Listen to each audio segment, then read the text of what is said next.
The carriage door slammed shut before Elena Whitmore could say a single word of protest, and the lock clicked into place like the closing of a coffin lid. She pressed her gloved hand against the cold glass and watched the gray stones of her childhood home shrink behind her, knowing she would never sleep beneath that roof again. 3 days earlier, a stranger in a black coat had walked into her father's study and read out numbers that made her mother weep and her younger brother go pale. Debts.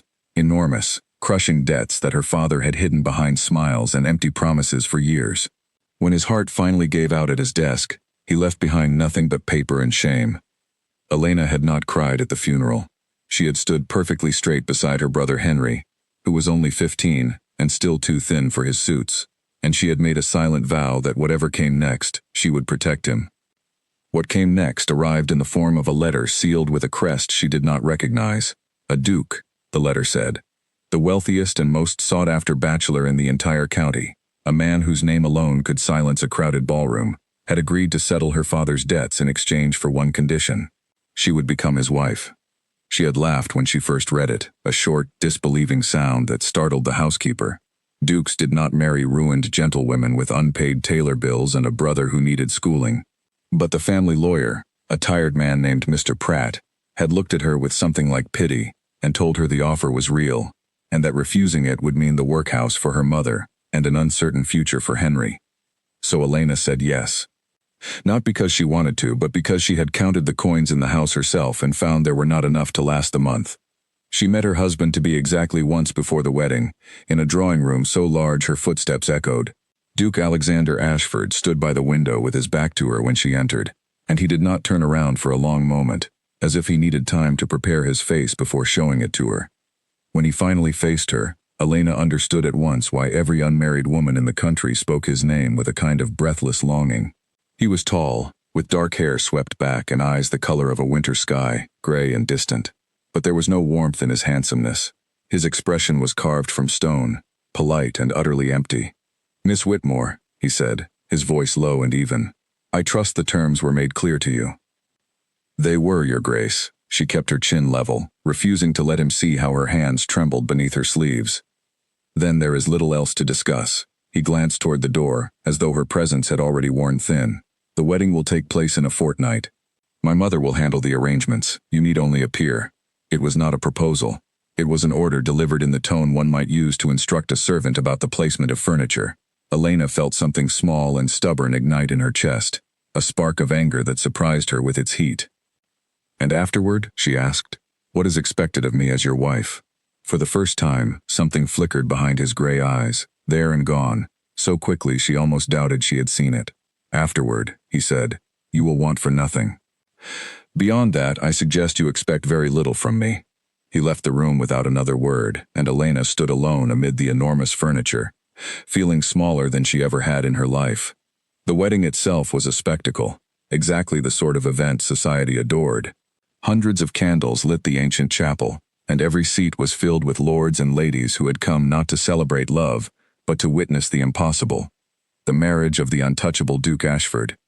Elena walked down the aisle in a gown that cost more than her family had earned in a year, and she felt the weight of every curious stare like a physical thing pressing against her skin. Alexander waited for her at the altar, dressed in dark, immaculate clothing, his face unreadable. When she reached him, he took her hand with the gentleness one might use to accept an unwanted gift, careful but distant. His fingers were cool against hers, and he did not meet her eyes even as the priest began to speak. Elena tried to focus on the words of the ceremony, on the promises she was making before God and witnesses, but her mind kept circling back to Alexander's warning. "Expect very little from me." She wondered what could make a man so young, so powerful, so admired, choose to close himself off so completely. Somewhere behind her, seated among the guests, a woman in deep green silk watched the ceremony with an expression that had nothing to do with joy. Lady Margaret Colton pressed her gloved hands together so tightly that her knuckles turned pale, and her gaze never once left Alexander's face. Elena did not notice her. She had no reason yet to know the name, or to understand the storm that name would eventually bring into her life. The vows were exchanged. The rings were placed. Alexander's hand was steady as he slid the cold band of gold onto her finger, but his jaw was tight, as though the act cost him something he could not name. When the priest pronounced them husband and wife, a ripple of polite applause moved through the chapel, and Elena forced her lips into a smile she did not feel. Outside, on the chapel steps, the crowd gathered to watch them descend as a married couple for the first time. Alexander offered his arm, and Elena took it, and together they walked toward the waiting carriage, while strangers called out congratulations that felt hollow in the cold afternoon air. It was only once they were seated inside the carriage, the door shut and the horses moving, that Elena allowed herself to breathe properly. She glanced at her new husband, hoping perhaps that away from the crowd he might soften, even slightly. Instead, he stared out the window, his profile as unmoving as a statue. "You did not have to attend every moment of the celebration afterward," Elena said carefully, testing the silence between them. "I noticed you left the reception early."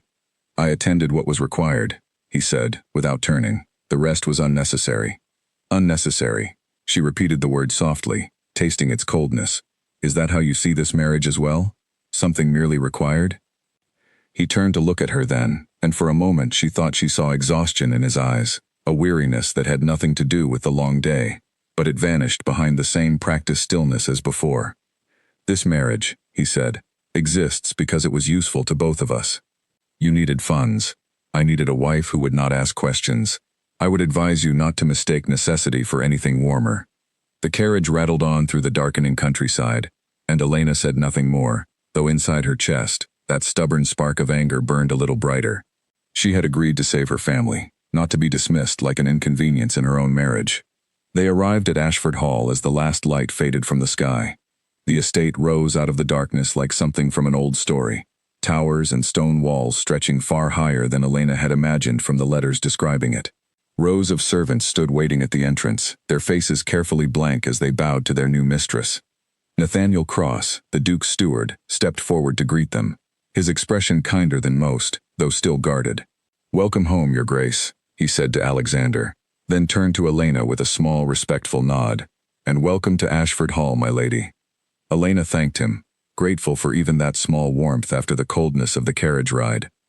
Alexander said nothing to the assembled staff beyond a curt nod, and then he turned and walked into the house without waiting for her, leaving her to follow behind like an afterthought. Inside, the hall was breathtaking, all marble floors and gleaming chandeliers, portraits of stern ancestors watching from gilded frames. Under different circumstances, Elena might have marveled at it. Instead, she felt like a stranger who had wandered into someone else's life. A woman appeared at the top of the grand staircase, tall and elegant, with silver threaded through dark hair and eyes as sharp as her son's.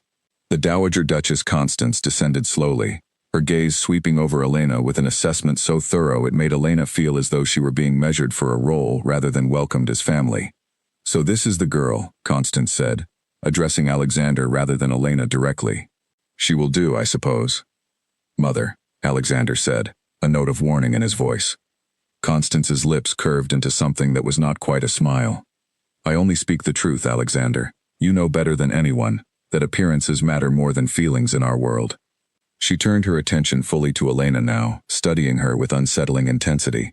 "Tell me, girl, do you understand what you have married into?" Elena straightened her spine, refusing to shrink under the older woman's scrutiny. "I understand that I have married a duke, Your Grace, and that I intend to honor that position with dignity." Something shifted in Constance's expression, surprise perhaps, or grudging respect. "Dignity," she murmured. "How refreshing. We shall see how long that lasts." She swept past them both without another word, leaving behind a silence thick with unspoken warnings.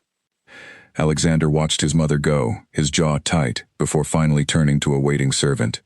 "Show my wife to her chambers," he said, and the word wife sounded strange in his mouth, as though he were trying it out for the first time and finding it did not fit. Elena followed the servant up the wide staircase, past portrait after portrait of Ashford ancestors, their painted eyes seeming to track her progress with silent judgment. Her chamber, when she reached it, was beautiful beyond anything she had ever slept in, all soft candlelight and rich fabrics, a fire already crackling in the hearth to chase away the evening chill. She stood in the center of the room once the servant had gone, feeling the full weight of the day finally settle over her. She was a married woman now, mistress of one of the grandest houses in the country, and yet she had never felt more alone in her life. A knock sounded at her door, soft but firm. Elena's heart lifted despite herself, a foolish hope stirring that perhaps Alexander had come to speak with her properly, away from the eyes of his mother and the crowds of the wedding. But when she opened the door, it was not Alexander who stood there, it was Nathaniel Cross, holding a folded note on a silver tray. "From His Grace," he said, his voice carefully neutral, though something in his eyes suggested he did not entirely agree with whatever the note contained. Elena took it with trembling fingers and unfolded the paper once the door was closed again. The handwriting was precise, controlled, giving away nothing of the man who had written it. "You will find your chambers separate from mine, and it will remain so. Do not expect my presence tonight nor on any night following. This marriage exists for practical purposes alone, and I trust you understand that a wedding night, like everything else between us, is unnecessary." Elena read the words twice, then a third time, as though repetition might soften their meaning. Her wedding night, the night every young woman was told to both fear and anticipate, had been reduced to a single cold instruction. She would spend it entirely alone, in a house full of strangers, married to a man who had made it clear from the very beginning that he wanted nothing from her but her silence.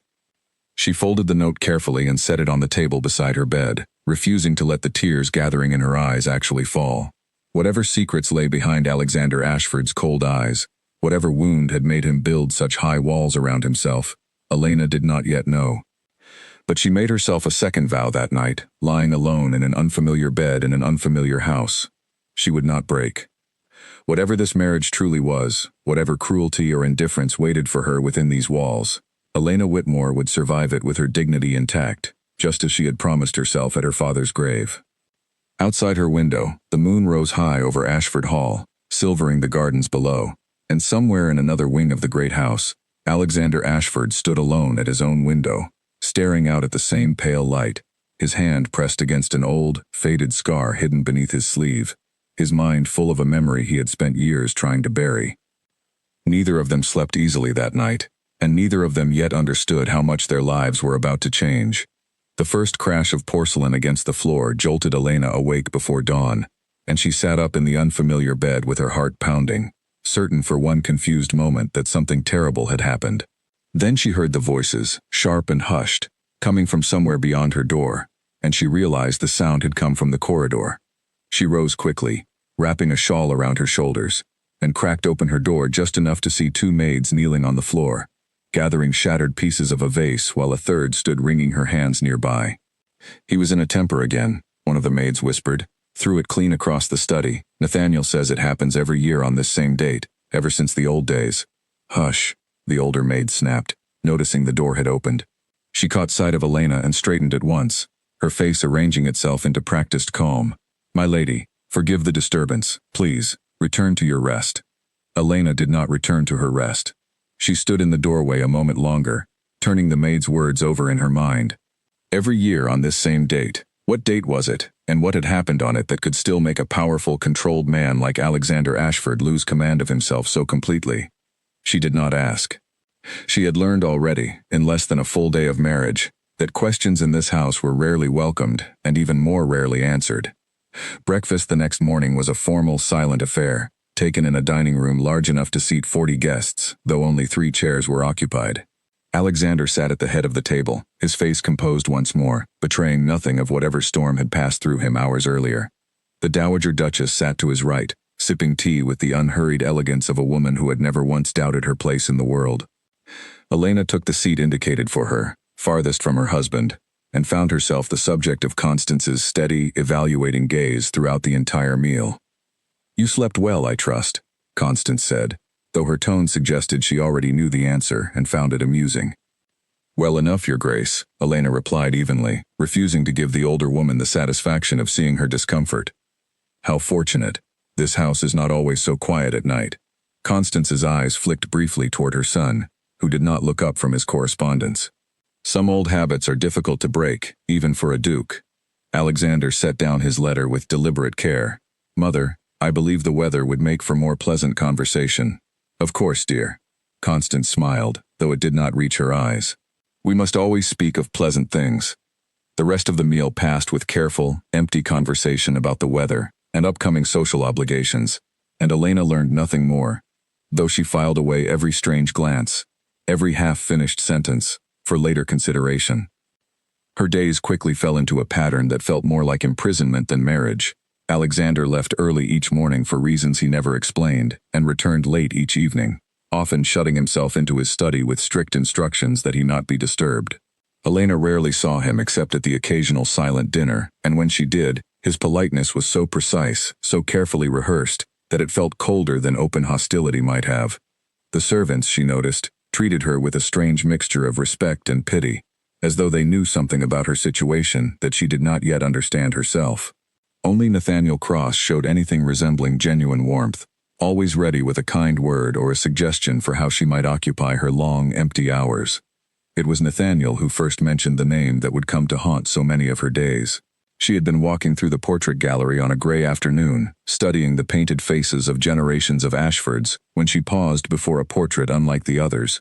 It showed a much younger Alexander, perhaps 20 years old, standing beside a beautiful woman, with golden hair and a confident, knowing smile.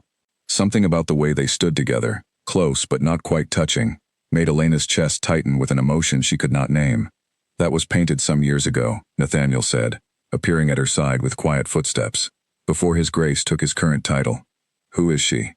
Elena asked, though some instinct already warned her she might not want the answer. Nathaniel hesitated, glancing down the empty gallery as though checking for listening ears. "Lady Margaret Colton," he said finally. She and His Grace were engaged to be married, many years past. Everyone expected the match. It seemed, at the time, very much in love. Elena's gaze returned to the portrait, to the easy familiarity between the two young figures, so different from the careful distance Alexander maintained with her now. "What happened?" "That, my lady, is not my story to tell." Nathaniel's expression grew guarded, and Elena recognized the same wall she had encountered in every servant since her arrival. "I will say only this. His Grace was not always as you see him now. Something changed him, and it happened around the same season each year, which is why the house grows tense as the date approaches." Elena wanted to press further, to demand the full truth, but she could see clearly that Nathaniel had already said more than he intended. She thanked him quietly and let the subject drop, though the portrait's painted eyes seemed to follow her long after she had left the gallery. That evening, for the first time since the wedding, Elena decided she would not simply retreat to her chambers and wait for another silent, empty night to pass. She found Alexander in his study, the door slightly ajar, candlelight spilling into the corridor. He sat at his desk, a glass of amber liquid untouched beside a stack of papers he was not reading, his gaze fixed instead on something distant that only he could see. She knocked softly, and he looked up, his expression shifting instantly back into its familiar, composed mask. "Elena." Her name sounded unfamiliar in his voice, as though he rarely allowed himself to use it. "Is something wrong?" "I wish to speak with you," she said, stepping into the room despite the clear tension radiating from him. "As your wife, I think I deserve to understand something about the man I have married." His jaw tightened almost imperceptibly. "There is little to understand. I have already told you the terms of our arrangement." "You have told me what you expect of me," Elena corrected, gathering her courage. "You have told me almost nothing about yourself." "I saw a portrait today, in the gallery. A woman named Margaret Colton." The name landed like a physical blow. Alexander's hand tightened around his untouched glass, until his knuckles whitened, and for a moment, the careful mask slipped entirely, revealing something raw and wounded beneath. "That portrait should have been removed years ago," he said, his voice low and rough. "I will see to it tomorrow." "That is not an answer." Elena held her ground, refusing to be dismissed as she had been dismissed so many times already. "Who is she to you, truly? And why does this house grow so tense every year on the same date?" Alexander rose from his chair abruptly, the motion so sudden that Elena took an instinctive step backward. For one heartbeat, she thought he might shout, might finally let loose whatever storm he kept so carefully contained. Instead, his voice, when it came, was quiet and terrible in its control. "You agreed to marry a stranger for money, Elena. You did not agree to know his history, and I did not agree to share it. Some doors, once closed, are better left that way. I would ask you not to open this one again. And if I cannot simply ignore the pain I see in this house every single day." Elena's voice trembled, but she did not back away further. "You may have married me for convenience, Alexander, but I am still your wife. I am still the woman who will bear your name and live within these walls. Do you truly intend to keep me a stranger forever?" For a long moment, neither of them spoke. The candlelight flickered between them, casting shifting shadows across Alexander's carefully controlled face, and Elena thought, just for an instant, that she saw something almost like longing in his gray eyes before it vanished behind the familiar coldness. "I intend," he said finally, to keep you safe, comfortable, and provided for. That is the whole of what I can offer. Anything more would be a promise I cannot keep, and I will not lie to you, Elena, even if the truth is unkind. He walked past her toward the door, pausing only briefly beside her. Good night, he said, and then he was gone, his footsteps fading down the corridor, leaving Elena alone in his study, with his untouched glass of liquor and a portrait's memory burning in her mind. She stood there a long while, staring at the space where he had been, piecing together fragments of a puzzle she did not yet have enough parts to solve. A broken engagement, a date that brought grief instead of celebration, a woman with golden hair and a knowing smile, painted forever young in a portrait Alexander could not bear to look at. Whatever had happened between Alexander and Margaret Colton, it had left wounds deep enough to freeze a man's heart entirely, deep enough that he would rather marry a stranger for convenience than risk loving anyone again. Elena returned to her own chambers that night with a strange new resolve settling over her, replacing some of the earlier hurt. She had come into this marriage seeking only survival, a way to save her family from ruin. But standing in that study, watching Alexander's careful mask crack for just a moment before he sealed it shut again, she had felt something shift inside her own heart. She did not yet understand the shape of what she was feeling. It was too early, too strange, too tangled up with anger and pity and stubborn curiosity to name clearly. But she knew, as she climbed into her lonely bed once more, that she was no longer content simply to endure this marriage in silence. She wanted answers, and more than that, though she was not yet ready to admit it fully even to herself, she wanted to understand the man behind the coldness, the one whose eyes had looked, just for a moment, as lost and lonely as she felt. Somewhere across the great house, Alexander Ashford sat alone in his darkened study, long after Elena had gone, his fingers tracing the edge of an old letter hidden in his desk drawer, its paper worn soft from years of handling. He did not read it. He never needed to anymore. Every word was carved permanently into his memory, along with the guilt that came with it. Guilt that had followed him every single day since the season everything in his life had gone wrong. He closed the drawer at last, extinguished the candle, and sat in the darkness, wondering, not for the first time, whether he had made a terrible mistake in bringing another innocent woman into a house still haunted by his past. A scream tore through the eastern garden just as Elena was crossing the terrace, and she lifted her skirts and ran toward the sound before she had time to think better of it. She rounded the hedge to find one of the young kitchen maids on her knees beside the fountain, sobbing over a boy who lay frighteningly still on the stone path, blood darkening the fabric at his shoulder. It took her only a heartbeat to recognize the pale face beneath the dirt and fear. Henry. Her brother had come to visit that very morning, eager to see her new home. And now he lay unmoving while a broken piece of the old iron gate lay beside him, its edge dark and wet. "Someone fetch the physician," Elena shouted, dropping to her knees beside her brother, pressing her hands against the wound the way she had once seen a farmhand do for an injured horse, though her heart hammered so violently she could barely think. Henry. Henry, look at me." His eyes fluttered open, glassy with pain, and he managed a weak, frightened smile. "Elena, I only wanted to see the roses." "Do not talk," she said, her voice cracking despite her effort to remain calm. "Save your strength." Footsteps pounded across the terrace, and Elena looked up to see Alexander running toward them, his usual composure entirely abandoned, his coat discarded somewhere along the way. He dropped to the ground on Henry's other side, his hands moving with a swift, practiced confidence that surprised her even in the midst of her panic. "Let me see," he said, and there was no coldness in his voice now, only urgent, focused concern. He examined the wound quickly, his fingers gentle despite their speed. "The bleeding is bad, but the wound is not as deep as it looks. He will need stitches and rest, nothing more." "How do you know that?" Elena asked, gripping her brother's hand tightly. "I have seen worse," Alexander said simply, and something dark flickered behind his eyes before he pushed it away, returning his full attention to Henry. "Stay with me, boy. You are going to be perfectly well." He lifted Henry with surprising care, cradling the injured boy against his chest as though he weighed nothing at all, and carried him swiftly into the house himself rather than waiting for servants to arrive with a stretcher. Elena hurried alongside them, her heart still racing, watching in something like disbelief as the same man who had told her not to expect anything warm from him, now moved with such fierce protective urgency on behalf of a boy who was, by all rights, a stranger to him. The physician arrived within the hour and confirmed exactly what Alexander had predicted. The wound required stitching but had missed anything vital, and with rest, Henry would recover fully within a fortnight. Elena sat beside her brother's bed long into the evening, refusing to leave his side even after the physician assured her repeatedly that the danger had passed. It was well past midnight when Alexander appeared quietly in the doorway, still dressed though the hour was late, his expression tired, but no longer wearing the careful mask she had grown accustomed to seeing. "You should rest," he said softly, stepping into the room. "The physician says he will wake feeling much improved by morning." "I cannot leave him," Elena said, though exhaustion pulled heavily at her own limbs.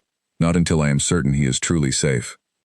Alexander was quiet for a long moment, studying the sleeping boy's face with an expression Elena could not quite read. Then, without a word, he pulled a second chair beside her own and sat down, settling in as though he intended to keep watch alongside her. "You do not need to stay," Elena said, surprised. "I know," he replied simply, and offered no further explanation, though he did not leave. They sat together in silence for a long while, the only sound the soft crackle of the fire, and Henry's steady, even breathing.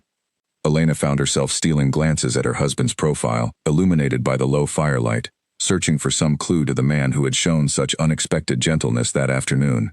"You knew exactly what to do," she said finally, breaking the silence, "with his wound. You moved as though you had done such a thing many times before." Alexander's jaw tightened, but this time he did not immediately retreat behind his usual coldness. "I have some experience with injuries of that kind," he said carefully, "from a time I do not often speak of." "Will you tell me?" Elena asked, keeping her voice gentle, careful not to push too hard against a door she suspected had been slammed shut many times before. For a long moment, she thought he would refuse, would rise and leave the room the way he had fled his study weeks earlier. Instead, he let out a slow breath, and when he spoke, his voice carried a weight she had never heard from him before. "When I was younger, before I held this title, there was an accident. Someone I cared for very deeply was badly hurt, and I was the only one present who might have helped her in time. I did not act quickly enough." He paused, his hands tightening briefly on his knees. "She survived, in the end, but not without cost, and I have never forgotten how close I came to losing her through my own hesitation. Since then, I have made certain I would never again freeze when someone needed me." Elena's breath caught. "Margaret," she said quietly, the name slipping out before she could stop it. Alexander's eyes flicked to hers, surprised, though he did not deny it. "You have heard the name then." "Only the name," Elena admitted. "Nathaniel mentioned a portrait, an engagement that ended. Nothing more than that." Alexander was silent for a long stretch, staring into the fire as though searching for the right words among the flames. "Margaret and I were to be married," he said eventually. "We had known each other since childhood, and for many years I believed her to be the great love of my life. There was an accident, a fire in the stables during a storm. She went in after a foal that had been trapped, and I hesitated too long before following. By the time I reached her, the damage had already been done. She survived, but she was never quite the same afterward, and something between us broke that night that we were never able to repair." "That was not your fault," Elena said softly, though she understood even as she spoke that such reassurances rarely eased a guilt so deeply rooted. "Perhaps not entirely," Alexander said, his voice heavy, "but I have spent every year since asking myself what would have happened if I had simply moved faster, if I had not stood frozen in fear for those few precious seconds." The engagement ended not long after. Margaret could not bear to look at me without remembering that moment, and I could not blame her for it. Elena studied his face in the firelight, seeing now the shadows behind his controlled exterior in an entirely new light. This was not simply a man who had chosen coldness out of cruelty. This was a man who had built high walls because he believed, deep in his heart, that he could not be trusted to protect the people he loved most. "Is that why you agreed to marry me the way you did?" she asked gently. "Because you believed keeping distance would somehow keep me safe from whatever guilt you still carry?" Alexander's eyes met hers, and for the first time since she had known him, she saw no mask there at all, only raw, unguarded honesty. "Yes," he said simply. "I did not want to risk caring for someone again, only to fail them when it mattered most. It seemed safer, for both of us, to keep things as they were arranged. A practical marriage, nothing more." "And now?" Elena asked, her heart pounding in a way that had nothing to do with fear. He looked toward Henry's sleeping form, then back to Elena, something shifting slowly behind his gray eyes. "Now I find myself less certain of my own plans than I was a fortnight ago," he admitted quietly. "You ran toward danger today without a moment's hesitation, for a brother you love. I have not seen such courage in a very long time. and I confess it has left me questioning walls I believed were permanent." The confession hung between them, fragile and unexpected, and Elena did not know how to respond to such honesty after weeks of icy distance. Instead, she reached out slowly and placed her hand over his where it rested on the arm of his chair. He flinched slightly at the contact, as though unused to gentleness, but he did not pull away. They sat like that for a long while, hands joined, watching over Henry together in comfortable silence. And something in the room felt different by the time dawn finally broke over the eastern hills. In the days that followed, the change between them was subtle but unmistakable. Alexander began joining Elena for breakfast without the Dowager Duchess present, choosing instead quiet mornings where conversation, though still careful, grew steadily easier between them. He asked after Henry's recovery daily, and more than once Elena caught him visiting the boy's room himself, teaching him simple card games to pass the long hours of rest. The servants noticed the shift as well. Nathaniel's careful reserve softened into something closer to genuine warmth whenever he spoke with Elena now, and even the maids who had once treated her with cautious pity began greeting her with brighter, more open smiles. Only the Dowager Duchess remained unmoved by the change, watching the growing closeness between her son and his wife, with an expression Elena could not quite decipher, somewhere between calculation and quiet concern. "You are playing a dangerous game, girl," Constance said to her one afternoon, catching Elena alone in the library. "My son has spent years building walls around his heart for good reason. Do not imagine that a few kind moments during a crisis have undone all of that so easily." "I imagine nothing," Elena replied evenly, though the older woman's words stung more than she wished to admit. "I only intend to be a true wife to him, in whatever way he will allow." Constance studied her for a long moment, something unreadable passing behind her sharp eyes. "See that you understand what you are asking for, then," she said finally. "There are shadows in this family's past that reach further than my son's broken engagement. Some doors, once opened, cannot easily be closed again." She left before Elena could ask what she meant, her cryptic warning lingering long after she had gone, a small, cold thread of unease weaving itself through the fragile warmth that had begun to grow between Elena and her husband. That evening, as Elena walked past the portrait gallery on her way to dinner, she paused once more before the painting of young Alexander and Margaret, studying it with new understanding now that she knew the story behind those knowing smiles. She wondered where Margaret was now, whether she had healed from the fire that had scarred more than her body, and whether she knew that the man she had once loved was slowly, carefully, beginning to open his heart to someone else. She did not have long to wonder. 3 days later, a carriage bearing an unfamiliar crest arrived at Ashford Hall, and the name announced by the footman at the door sent a jolt of cold apprehension straight through Elena's chest. Lady Margaret Colton had come home. The porcelain teacup shattered against the drawing-room floor the instant Margaret Colton laid eyes on Elena, though whether it was deliberate or an accident born of shock, Elena could not tell. For a long, tense moment, the two women simply stared at each other across the elegant room, while Nathaniel hurried forward to gather the broken pieces, and the Dowager Duchess watched from her chair with undisguised interest. "So it is true," Margaret said finally, her voice smooth and cultured, though there was steel beneath it. "Alexander has actually married someone." She was every bit as beautiful as her portrait suggested, golden hair swept into an elegant style, her gown a deep, rich blue that suited her pale complexion perfectly. But where the painted version of her carried an easy, confident smile, the real Margaret's eyes held something sharper, something that reminded Elena of a hawk assessing prey. "Lady Margaret," Elena said, rising from her seat and offering the correct courtesies despite the unease coiling in her stomach. "Welcome to Ashford Hall. How gracious." Margaret's smile did not reach her eyes as she settled onto the nearest sofa without waiting for an invitation, arranging her skirts with practiced elegance. "I confess I did not believe the rumors when they reached me in the countryside. Alexander Ashford, married, and to a woman I have never once heard mentioned in society. How very sudden it all must have been." "Sudden circumstances sometimes require sudden solutions," Elena replied evenly, refusing to let the other woman's condescension show any effect on her composure. Margaret's gaze swept over Elena with clinical precision, cataloging her modest jewelry, her simpler gown, the absence of any grand family name attached to her introduction. "Yes," she said slowly, "I imagine they do." The Dowager Duchess cleared her throat, breaking the tension with practiced ease. "Margaret has always been like family to us," Constance said, though her sharp eyes flicked meaningfully toward Elena as she spoke. "She and Alexander were nearly wed themselves, some years ago, before circumstances intervened." "How unfortunate for you both," Elena said. keeping her voice carefully neutral, though inside her chest, something anxious twisted tighter. Unfortunate is one word for it. Margaret's fingers traced idle patterns along the arm of the sofa, though I have always believed that what is truly meant to be finds its way eventually, despite whatever obstacles life places in its path. Do you not agree, Lady Ashford? Before Elena could formulate a response, footsteps sounded in the corridor, and Alexander appeared in the doorway, stopping abruptly at the sight of Margaret seated so comfortably in his drawing room.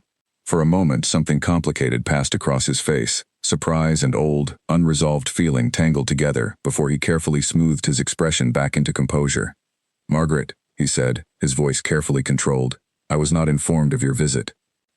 "I thought I would surprise you." Margaret rose gracefully, crossing the room to stand closer to him than Elena found entirely comfortable. "I heard the most extraordinary news, Alexander, and I simply had to see for myself whether it was true. Married, and to someone so entirely unexpected. Elena is my wife," Alexander said, his tone firm, though Elena noticed the slight tension in his shoulders that suggested this conversation was costing him more effort than he wished to show. "I trust you will treat her with the respect that title deserves."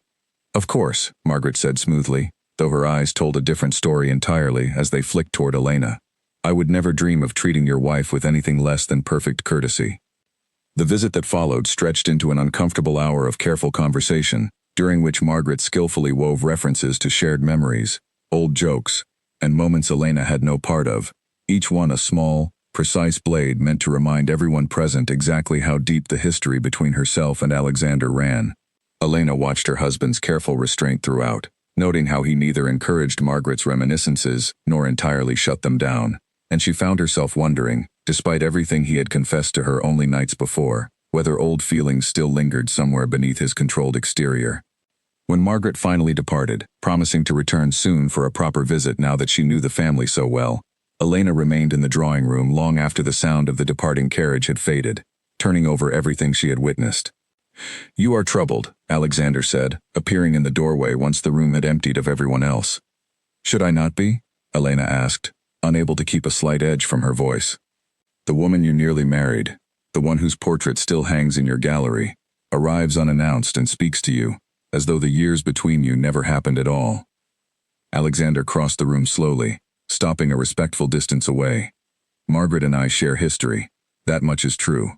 But history is not the same as present feeling, Elena. What I told you the other night, about my failures and my guilt, that has not changed.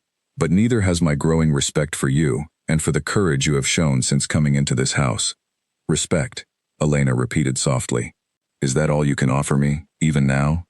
He was quiet for a long moment, his gray eyes searching her face with an intensity that made her breath catch. "I did not expect to feel anything beyond obligation toward the woman I married for practical reasons," he said finally, his voice low. "I certainly did not expect to find myself thinking of her constantly, wondering how her day has passed, watching for the moments she enters a room. I am not skilled at naming such feelings, Elena, nor am I certain I have any right to claim them, given everything Margaret still carries because of my failures. But I will not lie to you and pretend indifference when none exists." The confession settled warmly in Elena's chest despite her lingering unease, and for a moment, the careful distance between them seemed to shrink entirely. But before either of them could say more, the sound of hurried footsteps interrupted the fragile moment, and Nathaniel appeared in the doorway, his expression grave. "Your Grace," he said, addressing Alexander with unusual urgency, "there is a matter requiring your immediate attention. It concerns the tenant families along the eastern boundary. There has been an accusation made against the estate, and I fear it may become quite serious." Alexander's expression shifted instantly into focused concern, the softness of moments before tucked carefully away behind duty once more. "Explain," he said, and Nathaniel drew him aside, speaking in low, urgent tones that Elena could not fully hear.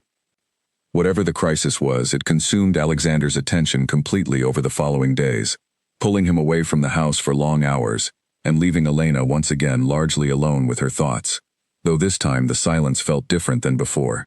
It was not the cold, dismissive silence of their first weeks together, but something gentler, filled with the quiet anticipation of conversations still waiting to be finished. She used the time to check on Henry's continued recovery, pleased to find him growing stronger each day, already restless to return home despite her insistence that he rest fully before making any such journey. She also found herself, more than once, walking past the portrait gallery, studying the painted image of young Alexander and Margaret with new eyes, searching for some sign of what had truly changed between the young man in that portrait and the guarded, careful husband she was only beginning to know. It was during one such visit to the gallery that she encountered Margaret again, unannounced and unexpected, standing before the very same portrait Elena had so often studied herself.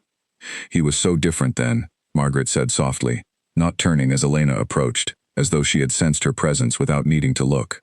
"So open, so certain of everything he wanted from life.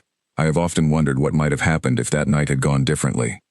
"The fire," Elena said quietly, and Margaret finally turned, something raw and unguarded flickering across her expression before she smoothed it away.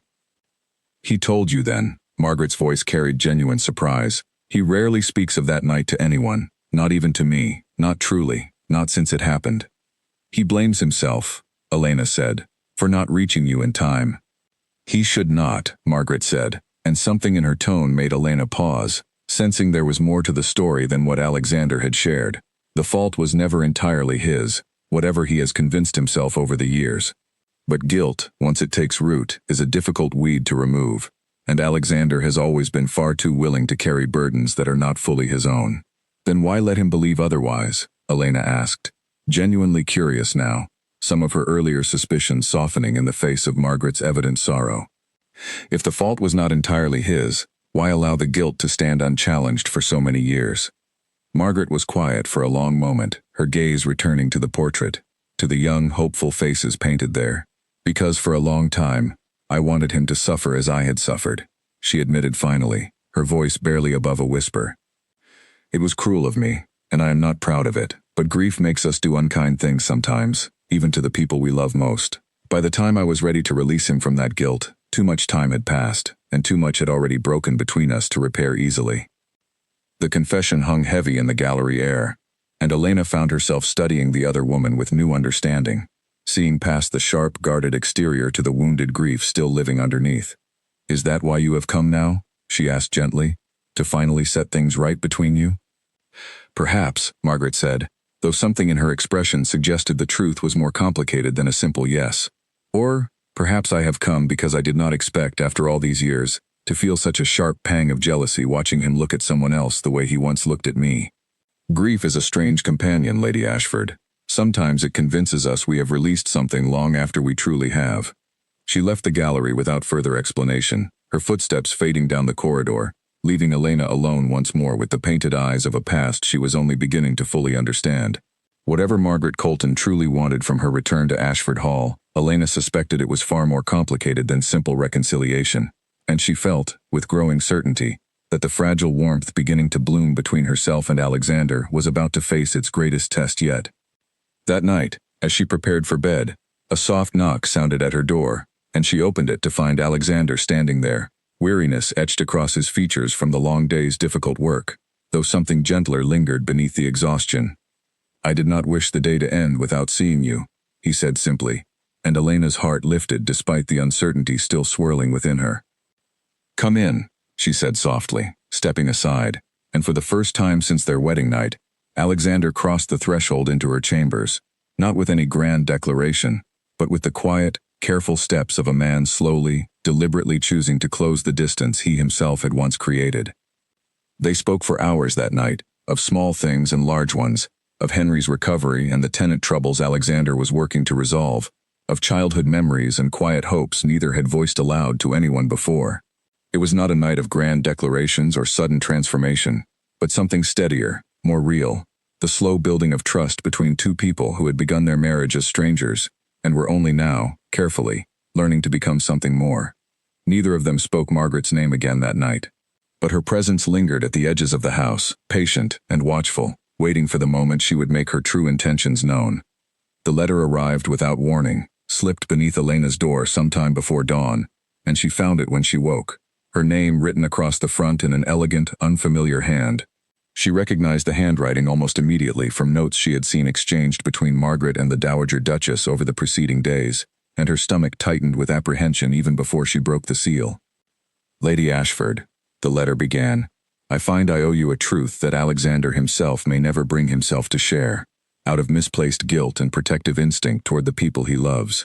Meet me in the Eastern Garden at midday, if you wish to understand fully what you have married into. Elena stared at the words for a long time, torn between suspicion and a desperate, aching need to finally understand the shadows that still lingered over her husband's heart. In the end, curiosity and a growing sense that she deserved the whole truth won out over caution, and she made her way to the Eastern Garden precisely as the sun reached its highest point. Margaret was already waiting when she arrived, seated on a stone bench beneath the same fountain where Henry had been injured weeks earlier, her expression uncharacteristically solemn. "You came," Margaret said, rising as Elena approached. "I confess I was not entirely certain you would." "You said there was a truth I deserved to know," Elena said, keeping her voice steady despite the anxious flutter in her chest. "I am here to hear it." Margaret gestured for her to sit, and after a moment's hesitation, Elena did, positioning herself carefully at a respectful distance on the same bench. The older woman was quiet for a long moment, gathering her thoughts, before she finally began to speak. "The fire that night was no accident," Margaret said, her voice low and careful. "I want you to understand that first, because Alexander has spent years believing otherwise, and it has poisoned every part of his life since." Elena's breath caught. "What do you mean?" "There was another suitor, before Alexander and I became engaged," Margaret continued, her gaze distant, lost somewhere in memory. "A man named Edmund Fairweather, who believed he had a stronger claim to my hand due to old family arrangements between our parents. He did not take our engagement well, and in his jealousy, he set fire to the stables that night, hoping to frighten Alexander's family into breaking off the match through some manner of disaster. He never intended for anyone to actually be harmed by it. But I went in after a trapped foal before anyone realized the fire had been deliberately set, and Alexander followed after me, though not quickly enough to prevent the worst of the damage. He never knew it was set on purpose," Elena said slowly, piecing together the shape of the tragedy. "No," Margaret confirmed. "My family kept the truth hidden, fearing scandal above all else, and allowed everyone, including Alexander, to believe it had been a terrible accident, one that he alone might have prevented through faster action. The guilt destroyed him slowly over the following months, and when I could not bear to look at him without remembering the pain of that night, our engagement ended, and the truth was buried along with it." "Why tell me now?" Elena asked, though part of her already understood the answer even before Margaret spoke it aloud. "Because I have watched him find something with you that I thought had died in him entirely after that night," Margaret said, her voice thick with an emotion Elena could not fully name. "And because carrying this truth alone, watching him continue to suffer for a fault that was never truly his, has become a burden I am no longer willing to bear silently. He deserves to be free of that guilt, Elena, whatever complicated feelings I myself still carry about watching him build a life with someone else." Tears gathered unexpectedly in Elena's eyes, both for the years of unnecessary suffering Alexander had endured, and for the strange, difficult grace of Margaret's confession. "Thank you," she said softly, "for trusting me with this." Margaret managed a small, sad smile. "Tell him gently," she said, "and know that whatever bitterness I have shown since arriving here, it was never truly about you. It was about grieving a version of my own life that I gave up long ago, and struggling to accept that Alexander has finally found happiness with someone who is not me." She rose from the bench then, smoothing her skirts with practiced composure. "I will be leaving Ashford Hall within the week," she said. "I believe it is time I allowed myself to move forward as well, rather than remaining tethered to a past that no longer serves either of us." Elena watched her walk away across the garden, feeling the weight of everything she had just learned settling heavily upon her shoulders. She knew she needed to speak with Alexander immediately, to finally release him from a guilt he had carried unnecessarily for so many years. But before she could act on that resolve, a commotion near the house drew her attention, and she turned to see Nathaniel hurrying toward her, his expression tight with worry. "My lady," he said, slightly breathless from his hurried pace. "His Grace has received troubling news from the tenant matter, and I fear the situation has grown considerably more serious than we first believed. He has asked that you join him in his study at once." Elena's heart lurched with new concern, the revelation about the fire momentarily pushed aside by this fresh urgency. She followed Nathaniel quickly through the house, her mind racing with questions about what new crisis could have arisen so suddenly. She found Alexander in his study, standing before his desk with a letter clutched tightly in one hand, his expression darker than she had seen since the earliest days of their marriage. Whatever composure he had begun to rebuild in recent weeks seemed to have crumbled entirely, replaced by something closer to barely controlled fury. Alexander, Elena said carefully, stepping into the room. What has happened? He looked up at her, and for a moment, she saw something almost like fear flicker behind his eyes, before it hardened into cold determination. The tenant accusations, he said, his voice tight. They were not simply about boundary disputes, as Nathaniel first believed. Someone has been forging documents in my name, redirecting funds meant for tenant welfare into private accounts. The magistrate has been notified, and unless I can prove my innocence swiftly, this scandal could destroy not only my reputation but everything my family has built for generations. Who would do such a thing? Elena asked, horror creeping through her at the implications of such a scheme. I do not yet know, Alexander said grimly, but I intend to find out, whatever it costs me. The following days brought a whirlwind of activity to Ashford Hall, as Alexander worked tirelessly alongside Nathaniel and a team of lawyers to untangle the web of forged documents and misdirected funds. Elena found herself drawn into the effort as well, spending long hours reviewing correspondence and ledgers alongside her husband, searching for any clue that might reveal the true architect of the scheme threatening to destroy everything they had built. It was during one such late night of careful review, poring over old estate correspondence by candlelight, that Elena finally found the courage to share what she had learned from Margaret days earlier, feeling that amid all this new crisis, Alexander deserved at least this one piece of long overdue peace. There is something I must tell you, she said, setting aside the papers she had been examining, about the fire, and what truly happened that night. Alexander looked up from his own work, weariness evident in the lines around his eyes. Elena, now is perhaps not the time for...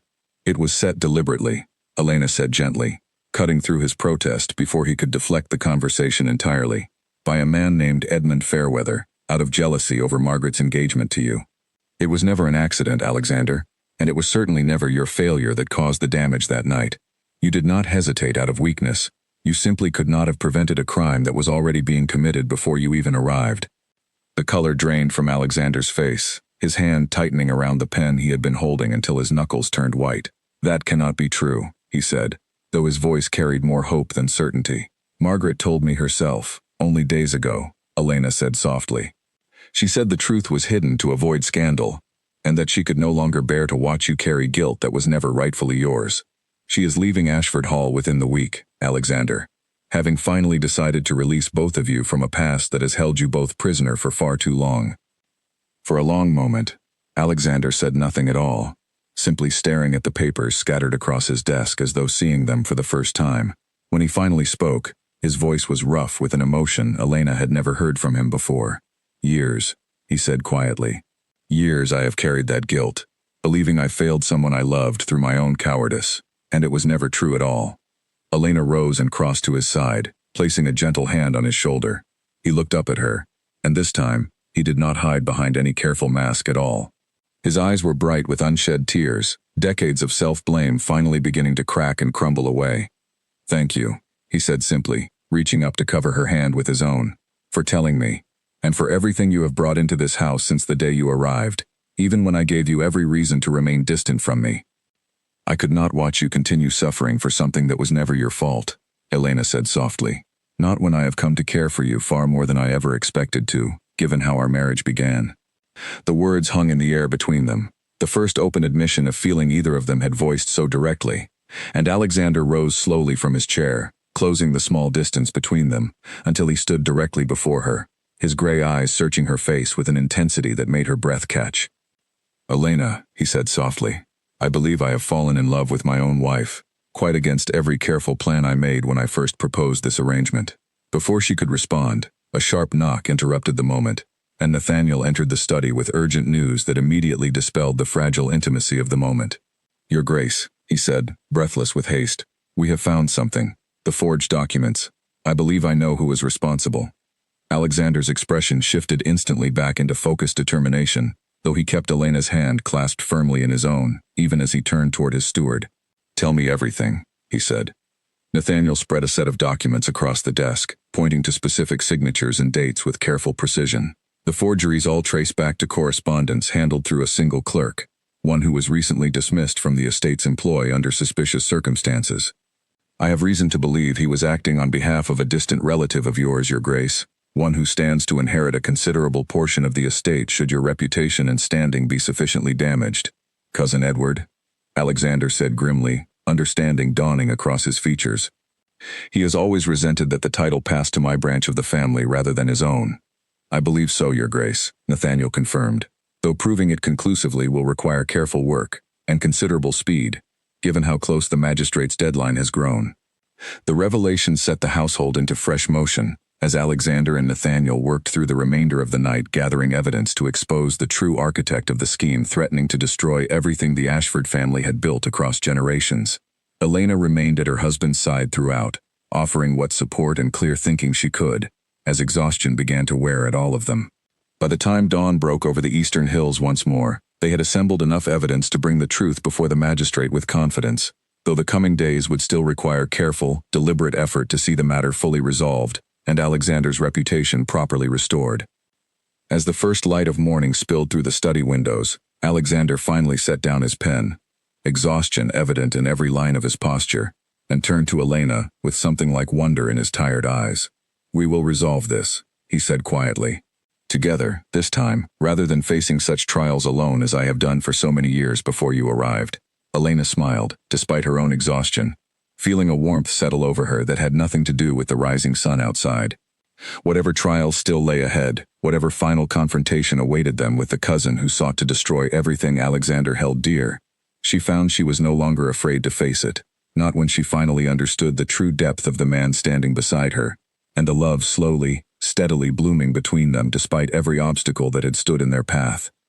The magistrate's office was crowded beyond capacity on the morning of the hearing, every seat filled with members of society, eager to witness whether the great Duke Ashford would be publicly ruined or vindicated. Elena sat beside Alexander in the front row, her hand tightly clasped in his beneath the cover of her skirts, both of them presenting calm, composed faces to the watching crowd despite the fierce tension coiled within them. Cousin Edward sat across the room, dressed in his finest clothing, an expression of practiced concern arranged carefully upon his face, as though he too were merely a worried relative hoping for the best possible outcome. Elena studied him with quiet contempt, marveling at how convincingly he had constructed his web of deceit, and how close he had come to succeeding entirely. The proceedings began with the presentation of the forged documents themselves, each one examined carefully by handwriting experts who confirmed what Nathaniel had already suspected. The forgeries bore subtle inconsistencies that, once identified, could not be denied, small variations in stroke and pressure that revealed the hand of someone attempting, imperfectly, to imitate Alexander's own signature. Then came the dismissed clerk himself, brought forward under careful questioning, his composure crumbling steadily beneath the weight of the evidence arrayed against him. Faced with the certainty of his own exposure, he finally broke, confessing in halting, frightened tones that he had indeed been paid handsomely by Cousin Edward to forge the documents and misdirect the tenant funds, all in service of a scheme designed to strip Alexander of his title and standing. A murmur swept through the crowded room as the truth finally emerged fully into the light, and Elena watched Edward's careful mask of concern crack and shatter entirely, revealing the cold calculation that had lurked beneath it all along. He rose abruptly from his seat, attempting some manner of protest, but the magistrate's stern gaze silenced him before he could utter more than a few defensive words. "The evidence before this court is conclusive," the magistrate announced finally, his voice carrying clearly through the hushed room. "Duke Alexander Ashford is entirely innocent of the accusations brought against him. The true architect of this scheme, one Edward Ashford, shall face the full consequences the law demands for such deliberate fraud and deception." The room erupted into a wave of murmured conversation, and Elena felt the tension finally drain from Alexander's shoulders beside her, replaced by something like exhausted relief. He turned to her, his gray eyes bright with an emotion she had never before seen from him in public, careless of the many watching eyes around them. "It is over," he said softly, his voice rough with feeling. "Truly over." "Yes," Elena said, squeezing his hand gently. "It is." Edward was led away under guard, his protests growing increasingly desperate as reality finally settled over him, and the crowd began slowly filing out of the magistrate's office, whispering excitedly about the scandal that had so nearly destroyed one of the most respected families in the county. Alexander rose and offered his arm to Elena with careful formality, though his eyes betrayed the depth of feeling hidden beneath his composed exterior, and together they walked out into the bright afternoon sunlight, as husband and wife, free at last from the shadow of scandal that had threatened everything they were building together. The carriage ride home was quiet, filled with the comfortable silence of two people who no longer needed constant conversation to feel connected to one another. Elena rested her head against Alexander's shoulder, and he wrapped his arm around her without hesitation, a gesture that would have seemed impossible from the cold, distant man she had married only weeks earlier. "I owe you more than I can properly express," Alexander said quietly as the countryside rolled past the carriage windows, "not only for your part in uncovering Edward's scheme, but for everything you have brought into my life since the day you arrived. I married you believing I was offering nothing more than practical security in exchange for a convenient arrangement. Instead, you have given me back pieces of myself I believed were lost forever." "I did not do it alone," Elena said softly. "You fought just as hard, Alexander, and you did not let fear or old guilt hold you back this time, even when everything seemed most uncertain." "Because of you," he said simply, turning to face her fully. "Before you came into my life, I do not believe I would have found the strength to face any of this so directly. I would have retreated into silence and distance, the way I retreated from everything difficult after the fire. You taught me, without ever intending to, that facing difficulty alongside someone who cares for you is far stronger than facing it in isolation." Elena's heart swelled with emotion at his words, and she reached up to gently touch his face, marveling at how far they had traveled together from that first cold meeting in his drawing room. "I love you," she said softly, the words slipping free easily now, no longer held back by uncertainty or fear of rejection. "I did not expect to, given how we began, but I do, completely and without reservation. And I love you," Alexander replied, his voice thick with emotion he no longer attempted to hide. "More than I believed myself still capable of loving anyone, after everything that happened with Margaret and the years of guilt that followed. You have given me back my heart, Elena, and I intend to spend the rest of my life proving myself worthy of the gift you have given me." He leaned forward slowly, and this time, when their lips met, there was nothing careful or restrained about the kiss they shared, only the full, unguarded expression of feelings too long suppressed, finally allowed to bloom freely between them. They arrived back at Ashford Hall to find the household staff gathered to celebrate the news of Alexander's vindication, cheers and warm applause greeting them as they stepped down from the carriage together. Even the Dowager Duchess, standing at the top of the entrance steps, offered Elena a rare, genuine smile of approval as they climbed toward the house. "I confess I doubted you, girl, when you first arrived," Constance said, meeting Elena at the top of the stairs. "I believed my son had made a purely practical decision, nothing more. I see now I was entirely mistaken. You have brought something into this house that has been missing for far too many years, and I am grateful for it, however reluctant I was to admit such feelings at first." "Thank you, Your Grace," Elena said, genuinely touched by the older woman's unexpected warmth. "Constance," the Dowager corrected gently, "I believe, given everything we have weathered together these past weeks, we might dispense with such formality between us now." That evening, Ashford Hall hosted a celebration unlike anything Elena had witnessed since her wedding day, though this gathering felt entirely different in spirit, filled with genuine warmth rather than curious spectacle. Nathaniel oversaw the festivities with evident pride, and even the household staff seemed to celebrate as though the victory belonged as much to them as to their master and mistress. Margaret, true to her word, had already departed Ashford Hall before the hearing concluded, leaving behind only a brief note wishing Elena and Alexander every happiness in the life they were building together. Elena read the note with genuine gratitude, understanding now the full weight of grace it had taken for Margaret to finally release the past and allow both herself and Alexander to move forward freely. Late into the evening, once the celebration had wound down and the household had finally settled into peaceful rest, Elena found herself standing once more before the portrait gallery, studying the painted image of a young, hopeful Alexander alongside Margaret. The pain of that old history no longer stung as sharply now, transformed instead into simple, quiet understanding of everything that had led them all to this moment. Alexander found her there, slipping his arms gently around her from behind, resting his chin lightly atop her head as they both studied the old portrait together. "I have decided to leave it hanging," he said softly, "not as a wound any longer, but as a reminder of how far both of us have traveled since that painting was made. Margaret deserves to be remembered kindly, not erased entirely from a history that shaped who I eventually became." "I think that is a beautiful decision," Elena said, turning within his embrace to face him fully.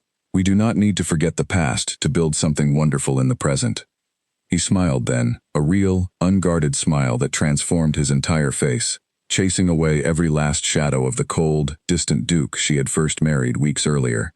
"Speaking of the present," he said softly, I believe there is a wrong from our wedding night that I owe you the chance to correct, if you are willing." Elena's breath caught, understanding immediately what he meant. "And what wrong is that, Your Grace?" she asked, a teasing warmth entering her voice for the first time since their marriage began. "I believe I once told my new wife that she would spend her wedding night entirely alone," Alexander said, his gray eyes warm with love and quiet humor now, so different from the coldness of that first terrible night.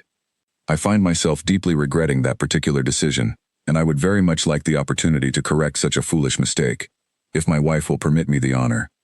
Elena laughed softly, joy bubbling up freely within her chest, and reached up to draw him down into another gentle kiss. "I believe," she said against his lips, "that such an opportunity would be very welcome indeed."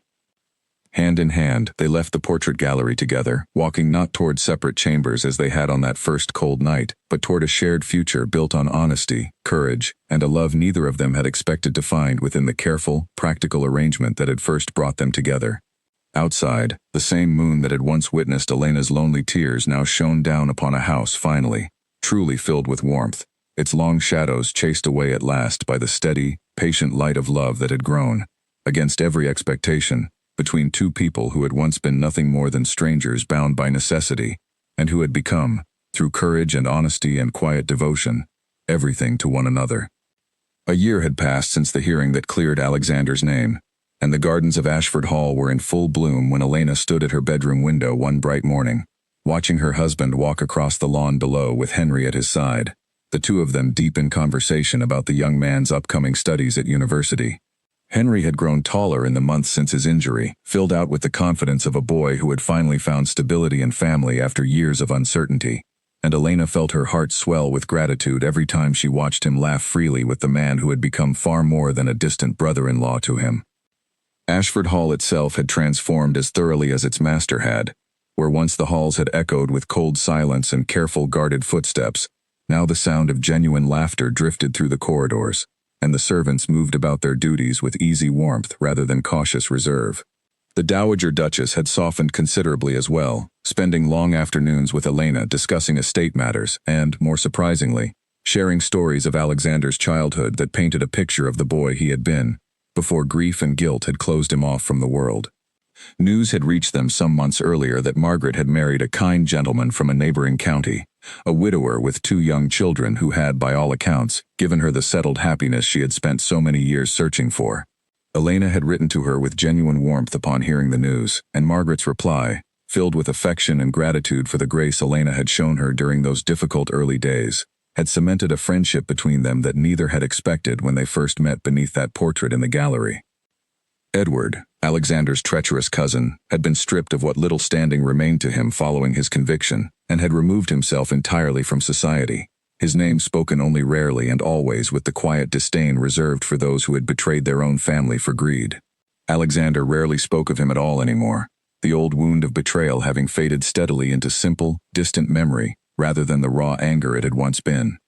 Elena descended the grand staircase that morning, greeting the household staff with the easy familiarity she had cultivated over the past year, and made her way out into the gardens to join her husband and brother. Alexander looked up as she approached, his face breaking into the warm, unguarded smile that had become so familiar to her now, so different from the cold stranger who had once told her to expect very little from their marriage. "There you are," he said, reaching for her hand as she drew near. "Henry was just telling me about his plans to study law, following in the footsteps of Mr. Pratt, it seems, though I suspect he intends to practice it rather more honestly than some of the men we encountered this past year." "I intend to help families like ours," Henry said earnestly, "ones who find themselves in difficult circumstances through no fault of their own. I have not forgotten what it felt like to fear losing everything, and I would like to help others avoid feeling so powerless." Elena felt tears prick unexpectedly at her eyes, pride swelling warmly in her chest at the young man her brother had become. "Papa would be proud of you," she said softly, and Henry's answering smile carried a gentle, healed sadness that spoke of grief, finally settled into peaceful memory, rather than sharp, unresolved pain. They walked together through the gardens for a while longer, discussing plans for the coming autumn, before Henry excused himself to continue his studies, leaving Alexander and Elena alone beneath the shade of an ancient oak tree that had stood watch over Ashford Hall for generations before either of them had been born. "I have something to tell you," Alexander said once they were alone, and something in his careful tone made Elena's heart skip with sudden anticipation. "What is it?" she asked, studying his face for clues, though his expression revealed only warm, quiet happiness rather than any hint of concern. He reached into his coat and withdrew a small, carefully wrapped bundle, placing it gently into her hands. Elena unwrapped it slowly to find a small, delicate portrait, freshly painted, depicting the two of them together in the very garden where they now stood, her hand resting in his. Both of their expressions filled with genuine, easy joy, entirely unlike the careful formality of their wedding portrait taken so many months before. "I commissioned it some weeks ago," Alexander explained, watching her reaction carefully. "I wanted something to hang in the gallery alongside the old portraits, something that would show, truthfully, what our marriage has become, rather than what it began as. A partnership built on honesty and genuine affection, rather than mere practical arrangement." Elena traced her fingers gently over the painted image, moved beyond words by the thoughtfulness of the gift. "It is beautiful," she said finally, looking up at him with eyes bright with unshed tears. "Thank you, Alexander, for this, and for everything you have given me since that very first cold day I arrived at Ashford Hall.